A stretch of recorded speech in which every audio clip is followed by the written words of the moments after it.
obispo auxiliar precisamente que se encargase de la barriada, de toda esa periferia que rodeaba Lima. ¿Qué es lo que hice? Lo primero hice todo irme ante Santísimo con esa nueva etapa de mi vida en sus manos. Y ahí es cuando escucho que el Señor me dice, bueno, el signo de autenticidad es los pobres son evangelizados. Gracias a Cardenal Landázuri soy obispo. Gracias a Cardenal Landázuri he podido dedicarme exclusivamente a los pobres y mi vida por más de medio siglo está dedicada a los pobres.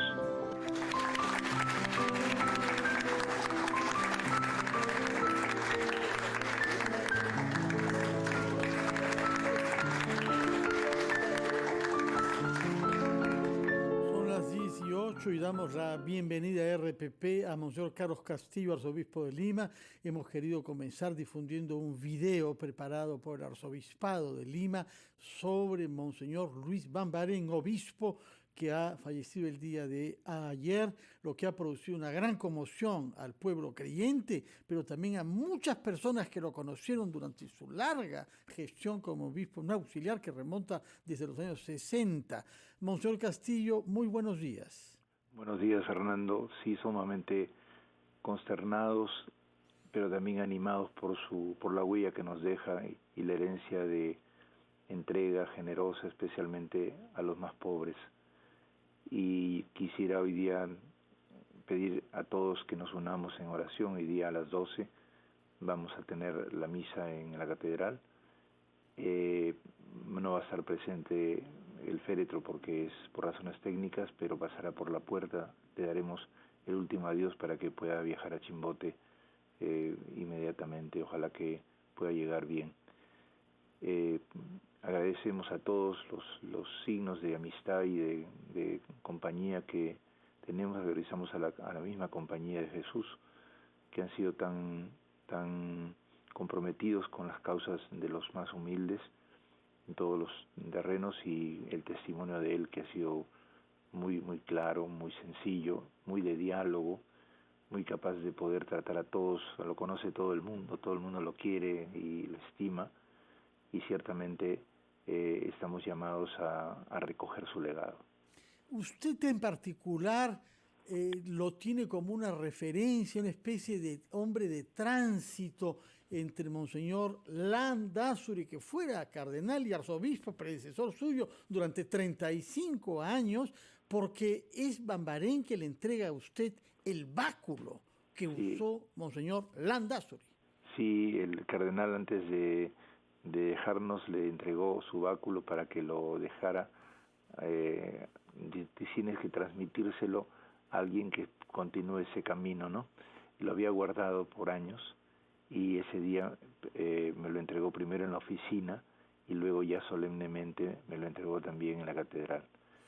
Ahora, yo estoy muy agradecido porque esa es una herencia y evidentemente una valla muy alta que tenemos que tratar de enfrentar, que afrontar con entrega y generosidad y inteligencia, ¿no?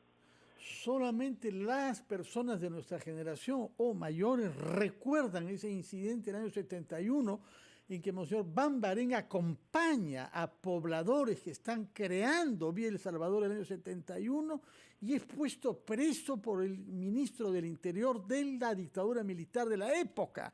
Pero cuando Landázuri, que no estaba en el Perú, vuelve, yo recuerdo, se para sobre una silla en el aeropuerto y protesta contra la detención del obispo, y el mismo Velasco tuvo que pedir perdón, retroceder y recibir al joven obispo, un auxiliar, que ya el 71 solía ser llamado obispo de los pobres. Sí, ese hecho fue muy importante. Primero hubo una invasión en Pamplona y hubo muertos, y entonces fueron Monseñor Bambarén, Monseñor Herman Smith, Jorge Álvarez Calderón, Alejandro Cusianovich y Gustavo Gutiérrez. Fueron a la misa de los difuntos, y al salir de la misa, él va en su carro y por la carretera panamericana lo cercan y le dicen, síganos, lo tenemos que llevar a un sitio porque el ministro quiere hablar con usted. lo llevaron al Ministerio del Interior y ahí está Bartola. No le dijeron que estaba preso, pero después de eso lo sacaron y lo llevaron a la carceleta del Palacio de Justicia. Yo recuerdo haber escuchado eso por Radio Victoria, por a Torres Lara, diciendo que habían agarrado a Monseñor Bambarén. Entonces llamé al padre Gutiérrez, él también se movilizó y nos encontramos en Girón Chancay, en el diario Expreso, que en esa época estaba tomado por el gobierno. Nos dieron las primeras noticias y llamaron por teléfono desde el Girón Chancay al cardenal que se encontraba en Notre Dame de Estados Unidos. Y entonces llegó, inmediatamente tomó el avión y se vino. Yo recuerdo exactamente cuando todos los católicos de esa época nos unimos en el aeropuerto para recibirlo, y sucedió lo que tú acabas de decir, ¿no? Él tenía un especial genio para tratar con todos, ¿no? Y evidentemente el caso del general Artola fue tremendo, porque parece que habían otros intereses también. Después de eso es que conduce él, ya cuando Velasco decide entregar los terrenos de lo que la actual Villa El Salvador, todo el pueblo que estaba en la invasión de Pamplona sale caminando, como en el Éxodo, caminan hacia Villa El Salvador, llevando la figura de Cristo el Salvador y la cruz. Y Bambarén lleva la cruz y la implanta en el cerro donde está plantada hoy día la parroquia. Muy importante su acción en lo que era, por la época se llamaba Barriadas de Lima, pero después él fue hecho obispo de Chimbote y ahí tuvo que hacer frente al terrorismo de Sendero Luminoso. Por supuesto, y esa es una de las situaciones más difíciles que tuvo que pasar, porque tratar de crear dentro de la adversidad del terrorismo en un país, en una diócesis en donde había realmente una situación de mucha miseria, era un gran pueblo joven, Chimbote, él trató de abrir espacios, podríamos decir democráticos, en el sentido de, por ejemplo, favorecer que los jóvenes se organizaran.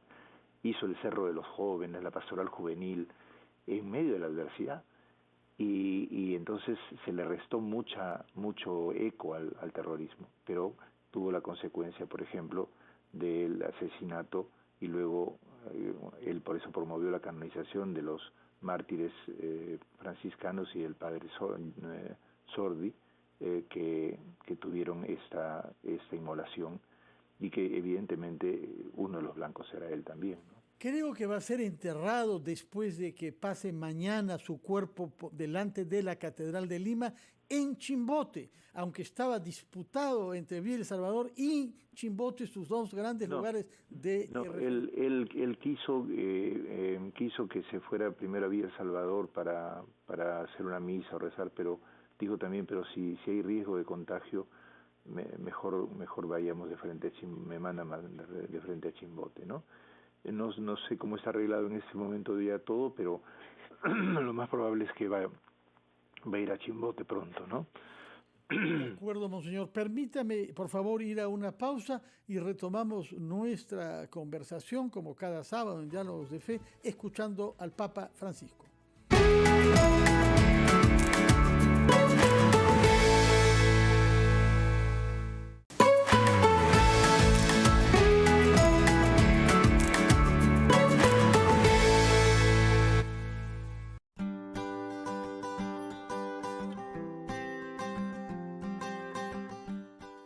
Queridos hermanos y hermanas, en esta catequesis continuamos reflexionando sobre la oración como relación con la Santísima Trinidad, y en particular con el Espíritu Santo.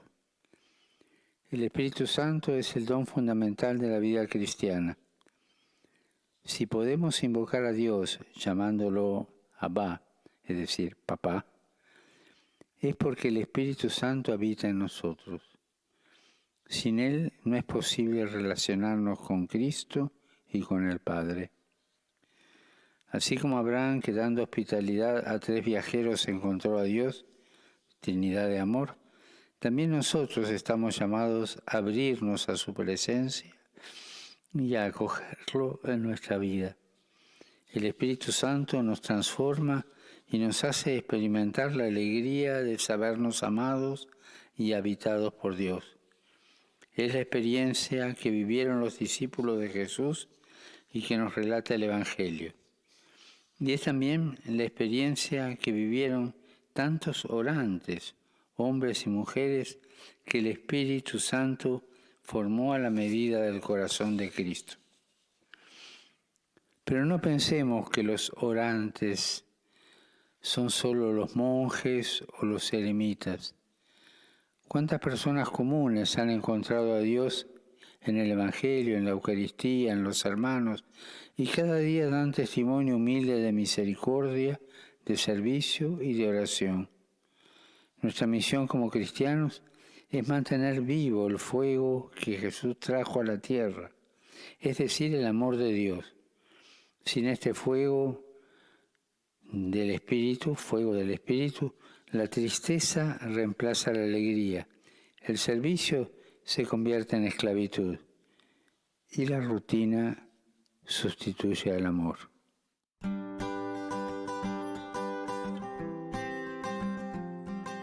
Monseñor Castillo, me impresiona mucho estas palabras finales del Papa.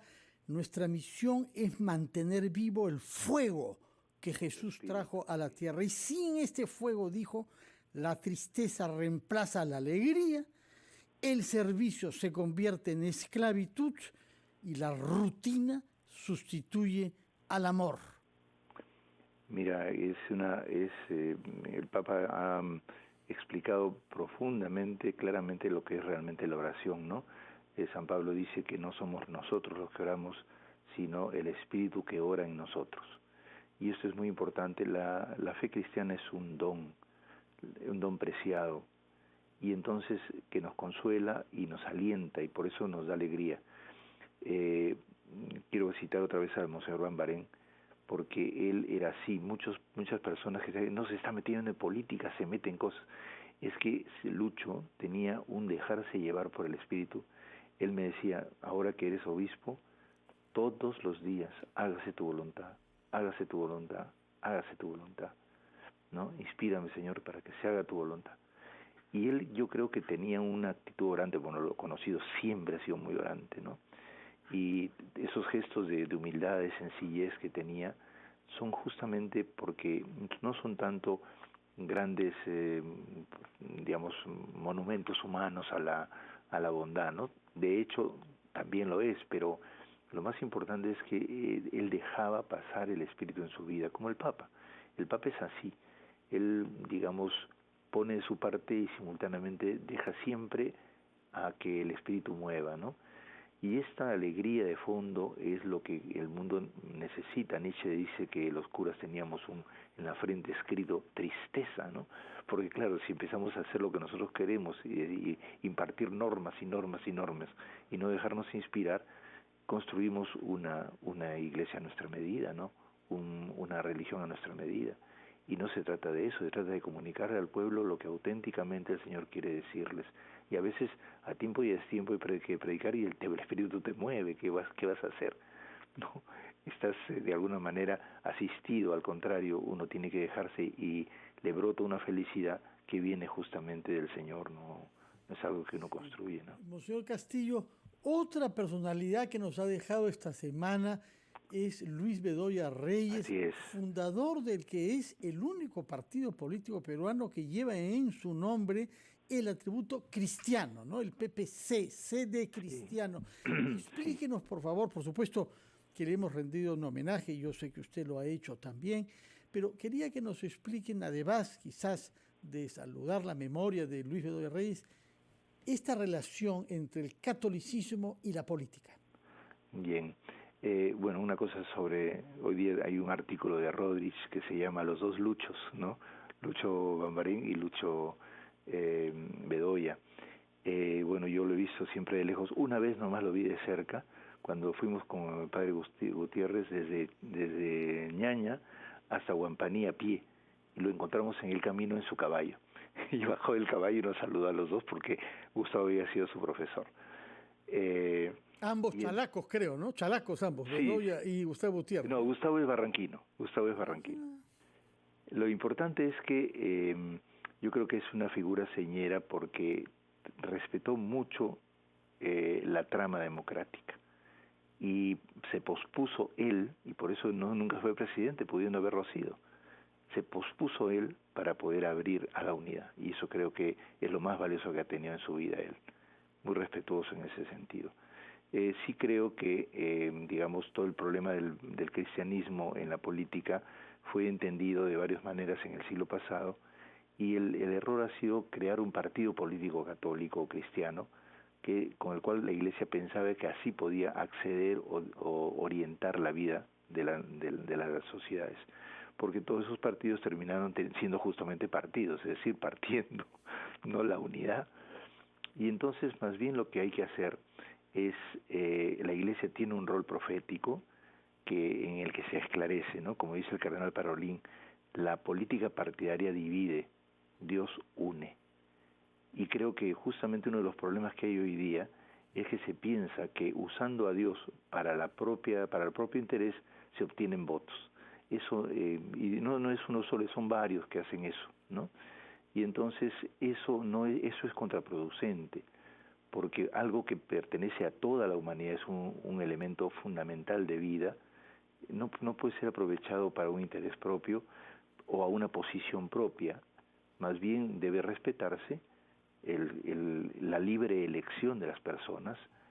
Como dicen los obispos de Estados Unidos, la Iglesia no tiene partido ni candidato propio, por lo tanto tiene que dejar en libertad a cada uno decidir según su conciencia y educar más bien a la conciencia común, para confrontando qué va a la conciencia común y al bien común, quién es el más cercano a ese bien común. De acuerdo. Monseñor, tenemos un minuto antes de su bendición para que nos diga una palabra sobre la Semana Santa. El próximo sábado podremos naturalmente hablar más sobre eso, pero hay muchos creyentes que están confundidos respecto de los ritos que podrán celebrarse en la Semana Santa que viene. Usted tiene ya la experiencia por la Semana Santa pasada. ¿Qué es lo que se ha previsto? Sí, según la situación de cada lugar, hemos dado libertad para que todos puedan evaluar. En principio, diríamos, si abrimos según el permiso dado del 20% para abajo, ¿no? Con algunas personas. En el caso de la catedral, este domingo no lo vamos a hacer, ¿no? Porque hemos tenido algunas personas que estaban contagiadas y se ha fumigado todo. Hoy día vamos a tener la misa mañana y esta tarde se vuelve a fumigar para la misa de mañana. Entonces preferimos que no haya público justamente porque ha habido peligro de contaminación, ¿no? En ese sentido, en la Semana Santa lo que pedimos a todos es que no, hagan las peregrinaciones o suban al cerro ni se junten en cantidad. Lo hicimos bien el año pasado.